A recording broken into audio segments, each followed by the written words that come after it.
જય શ્રી કૃષ્ણ, જય શ્રી રામ. અન્નપૂર્ણા રસોઈ ઘરમાં તમારું સ્વાગત છે. ચાલો આજે આપણે બનાવીશું મઠનું શાક.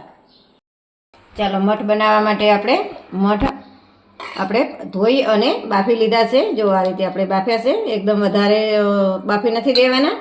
આ મઠને તમે 2-3 કલાક સુધી પલાળ્યા હોય તો તમારે એક જ સીટીમાં બહુ સરસ બફાઈ જાય છે, અને ઓછા પલાળ્યા હોય તો તમારે 3 સીટીમાં પલળી જાય, સરસ બફાઈ જાય છે. ચાલો હવે આપણે વઘાર કરીશું. ચાલો હવે આપણે તેલ લઈ લઈશું. તેલ આપણે 3 મોટી ચમચી તેલ નાખવાનું છે. ચાલો આપણું તેલ ગરમ થઈ ગયું છે તો પહેલાં આપણે ગેસ ધીમો કરી દઈશું. અડધી ચમચી આપણે રાઈ નાખીશું. અડધી ચમચી આપણે જીરું નાખીશું, હિંગ નાખીશું, અને આપણે લસણ અને મરચાં ઝીણા સમારેલા તેલ નાખીશું. આપણે 4-5 કળી લસણ લીધું છે અને 1 લીલું મરચું લીધું હતું. અને થોડીક સાતરમાં દઈશું.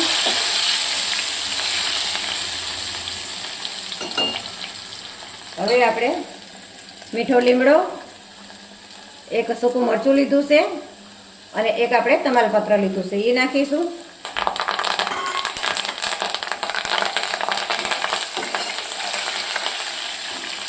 એક ઝીણી સમારેલી ડુંગળી નાખીશું. આપણે ડુંગળીને થોડીક વાર સાતરવાની છે.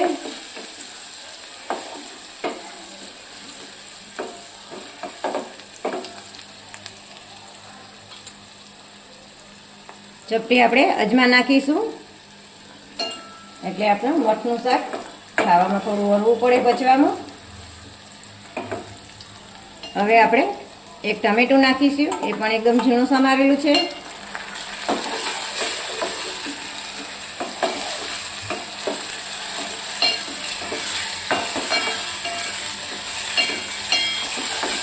અને થોડીક વાર થવા દઈશું. ચાલો હવે આપણે મસાલા કરીશું. અડધી ચમચી આપણે હળદર નાખીશું. 1 ચમચી આપણે ધાણા જીરું નાખીશું. અને 1.5 ચમચી આપણે લાલ મરચું નાખીશું. હવે આપણે આને મિક્સ કરી દઈશું અને થોડીક વાર મસાલો ભળે ત્યાં સુધી સાતરશું. આપણે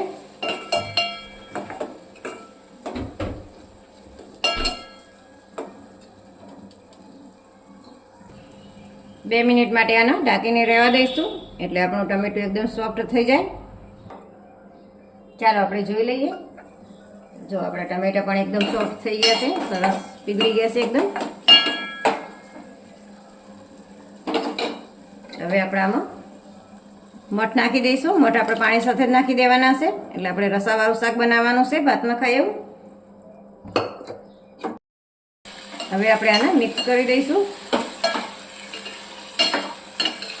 આ તમે બાફ્યા વિના એમને બનાવો તો તમે ગ્રેવી કરીને બનાવજો, બહુ સરસ બનશે. આપણે આ બાફી લીધા હતા એટલે ગ્રેવી નથી કરી. આપણે ડુંગળી ટમેટા ઝીણા સમારીને લીધા હતા.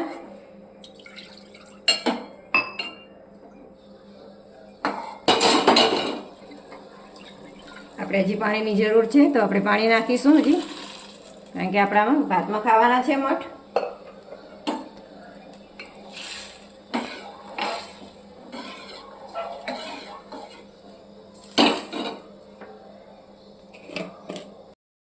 હવે આપણે સ્વાદ પ્રમાણે મીઠું નાખીશું.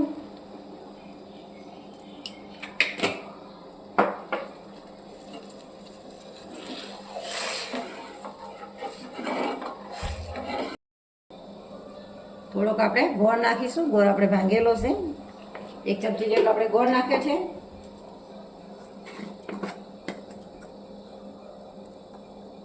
અડધી ચમચી જેટલું આપણે ગરમ મસાલો નાખીશું. હવે આપણે આને મિક્સ કરી લઈશું. આ મઠ ભાત જોડે ખાવાની બહુ મજા આવે છે. મઠ ભાત અને રોટલી ખાવાની મજા આવે છે.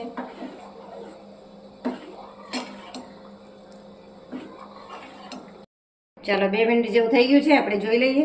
આપણું શાક સરસ થઈ ગયું છે, એકદમ ગ્રેવી વાળું, ભાત જોડે ખાય એવું. હવે આપણે આમાં નાખીશું કસૂરી મેથી. આપણે મસરી લીધી હતી આના.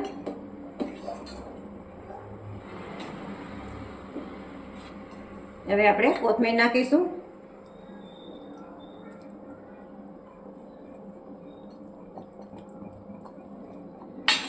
અને હવે આપણે ગેસ બંધ કરી અને પછી આપણે લીંબુ નીચોવીશું.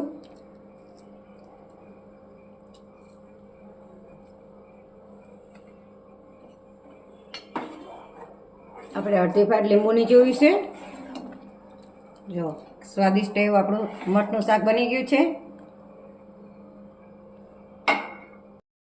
આપણું મઠનું શાક તૈયાર છે. તો તમને આ રેસીપી વિડીયો ગમ્યો હોય તો લાઈક કરો, શેર કરો અને સબસ્ક્રાઈબ કરવાનું ભૂલતા નહીં અને બેલ આઇકોન જરૂરથી દબાવજો.